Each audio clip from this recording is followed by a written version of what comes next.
कभी कभी ऐसा होता है, जैसे हम किसी ऑपरेशन में हैं तो हमने किसी आतंकवादी को पकड़ लिया, तो वो भी ये चाहता है मेरे भी बच्चे हैं, मेरे को छोड़ दो। मैं लेकिन हम नहीं छोड़ेंगे, नहीं छोड़ेंगे, हमें दया नहीं दिखानी। क्यों? क्योंकि अगर वो छोड़ा गया तो लाखों बच्चों को मार देगा, लाखों परिवारों को नष्ट कर देगा। उसका उद्देश्य सही नहीं है। इसलिए उसको अगर बंधन में युक्त होकर के डाला जाए या मृत्यु दंड दिया जाए तो उचित ही है, क्योंकि उसका भी जीवन ज्यादा पाप नहीं कर पाएगा और वो बहुतों के जीवन को नष्ट नहीं कर पाएगा। इसलिए ऐसे आताताई को हमारा शास्त्र कहता है मार देना ही उत्तम है। अगर वो बचा रहा तो लाखों को मार सकता है, क्योंकि उसका उद्देश्य है लाखों को मारना। वो बंदी बना सकते हैं ना वहाँ पे। हाँ, लेकिन अगर बंदी बनाने के लिए तुमने थोड़ी सी चूक कर दी तो तुम्हें उड़ा देगा, तुम्हें उड़ा देगा। पहला हमारे जहां तक जानकारी में है कि हमारे राष्ट्र सैनिक पहला तो ऐलान यही करते हैं कि आप हाथ ऊपर करो और अपने आप को समर्पित कर दो। फिर अगर वो गोली चला दी तो फिर उसके इंतजार करने की जरूरत नहीं है। उसको जो हमारे राष्ट्रीय सुरक्षा यंत्र है उनके द्वारा फिर उसकी मृत्यु ही सेवा है। उसमें दया नहीं रखनी चाहिए, शत्रु पर दया नहीं रखनी चाहिए। जैसे भगवान के स्वरूप होते हैं गुरु, लेकिन द्रोणाचार्य जी विपक्ष में हैं, तो युधिष्ठिर से बुलवाया अश्वत्थामा हतो, मारा गया अश्वत्थामा, मार दिया हाथी। बोले तुम बोलो अश्वत्थामा हतो। अब वो जो ही उद्विग्न हुए, एक तो अश्वत्थामा का प्रेम कि अश्वत्थामा मारा गया, भाई इतने में दौड़ के धृष्टद्युम्न ने जाके गला उड़ा दिया। जब विपक्ष है सामने तो खेल है, प्रभु दुश्मन के रूप में आए हो, हम तुम्हें चांस नहीं देंगे। अगर हमारी एक बात पर तुम सरेंडर हो जाते हो तब तो कोशिश करेंगे, सब फेंक दो अस्त्र शस्त्र, ऊपर के कपड़े उतार करके। बिल्कुल हमको पता चलना चाहिए कि आप शरणागत हो, और अगर जरा भी चूक की तो खोपड़ी उड़ जाएगी, और यही आपके लिए उचित है। नहीं आपकी खोपड़ी उड़ा देगा, वो तो उड़ाने ही आया है।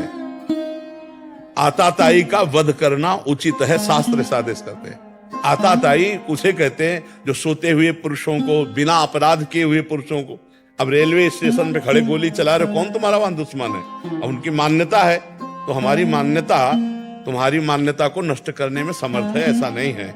हमारी शासन विभाग, हमारी भारतीय जो सैन्य बल शक्ति है वो समर्थ है। दया कभी कभी, बहुत ध्यान देना है, दया कभी कभी अपने ऊपर हावी हो जाती है।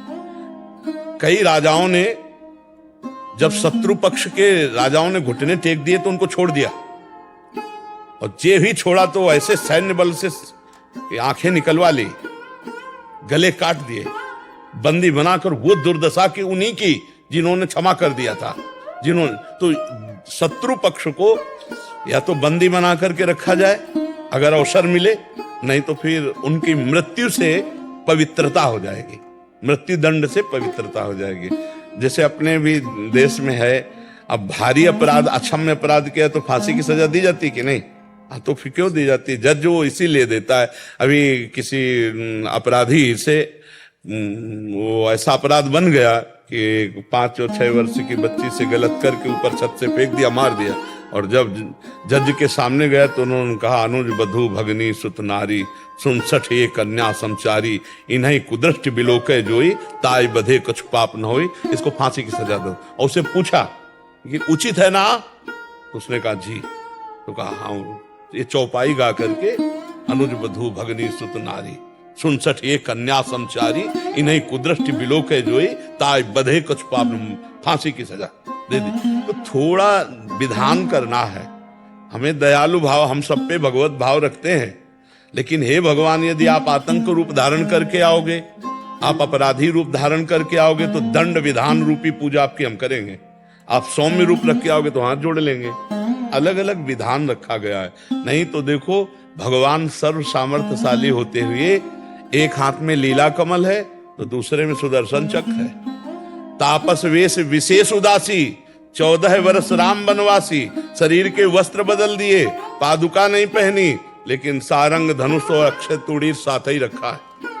क्योंकि कुछ कृपा से मानेंगे, प्यार से, तो कुछ वार से मानेंगे। नहीं, अब जरूरी है।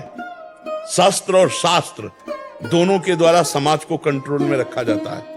शास्त्र के ज्ञान के द्वारा, और जो शास्त्र ज्ञान की मर्यादा का उल्लंघन करे उसे शस्त्र के द्वारा। देखो भगवान परशुराम जी तपस्या कर रहे हैं, लेकिन फरसा पासे में गड़ा रहता है, हाथे में फरसा रहता है। तो ये हमारे संस्कृति है। भगवान अगर हमारे प्रकट होते हैं, अगर वो मुरली मनोहर है तो सुदर्शन चक्रधारी भी है, आप ये भी ध्यान रखो। तो ऐसे ही आप एक भक्त भी हो तो आप एक राष्ट्र सैनिक हो। जरूरत पड़ने पर हमारा गला उतर जाए तो कोई बात नहीं, और जरूरत पड़ने पर हम सामने वाले शत्रु का गला उतारे तो हमें कोई फर्क नहीं पड़ेगा। ये हिम्मत बिल्कुल रखनी है। हृदय द्रवित नहीं कर देना कि इसके बीवी बच्चे हैं, इसके परिवार है, नहीं। इतना सोचने में तो तुम्हारी खोपड़ी तक, उसकी खोपड़ी का हिसाब पहुंच जाएगा। वो नहीं सोचेगा कि ये राष्ट्र सेवा में, तुम तो राष्ट्र सेवा में हो। वो हमारे देश में घुस रहा है विनाश करने के लिए। अब हमें नहीं सोचना। उसने नहीं सोचा कि मैं जो कार्य करने जा रहा हूं मेरे परिवार का क्या होगा, मेरा क्या होगा।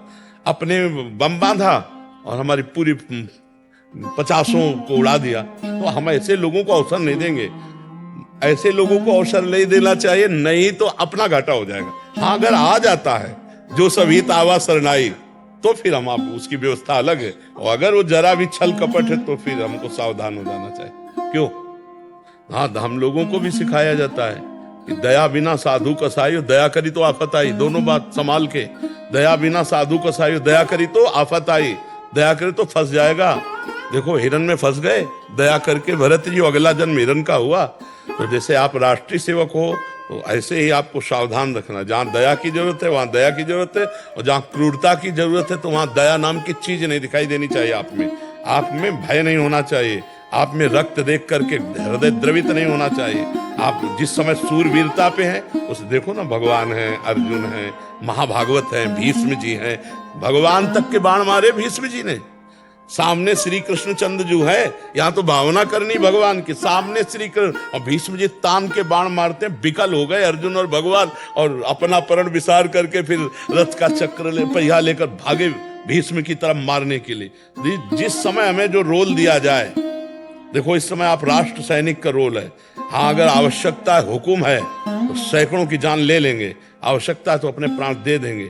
ये सूरवीरता कम न होने पावे। साधु संग, सत्संग, भगवत भावना, ये हमारा एक क्षेत्र है, और राष्ट्र प्रेम एक क्षेत्र है। राष्ट्र प्रेम की जगह फिर ये दया है, ये हम सह सकते हैं, ये हम सह सकते हैं। हमें जूते से कोई मार रहा, थप्पड़ से मार रहा है तो हम ठाकुर को याद करेंगे और समझेंगे कि आपका विधान, लेकिन आपका नहीं। आप कोई साधु भेष में नहीं हो। इसमें बिल्कुल दया नहीं चाहिए, बिल्कुल हृदय पक्का। यही भक्ति है, इसी को समझना है। यही पक्की भक्ति है। ये नहीं कह रहे हिंसा कैसे, भगवान करवा रहे हैं ना, मार अर्जुन। अर्जुन कह रहे सन्यास लेंगे और भिक्षा का अन्न पाएंगे लेकिन युद्ध नहीं करेंगे, और भगवान कह रहे नहीं, इस समय तुम्हें प्राप्त धर्म युद्ध, तो इस समय तुम्हें गर्दन काटनी है। बोले किन की काटे? जिन्होंने अंगुली पकड़ के चलाना सिखाया, भीष्म जी, द्रोणाचार्य जी, उन्हीं की कटवाई। सर सैया पर अर्जुन ने ही भीष्म जी को गिराया है, और भीष्म जी अंगुली पकड़ के चलाना सिखाए थे अर्जुन। जब हमारा पक्ष और विपक्ष, धर्म और अधर्म की बात आवे, फिर हमारे अंदर दया नहीं, फिर उस समय नहीं। समझ पा रहे आप जी?